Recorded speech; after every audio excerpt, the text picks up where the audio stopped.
Baie dankie dat jy geluister het hier by Boekwurm. Onthou om asseblief die hou van knoppie te druk en in te teken op ons kanaal vir nog verhale vol avontuur, liefde en misterie.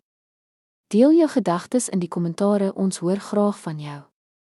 Tot die volgende storie, mooi loop.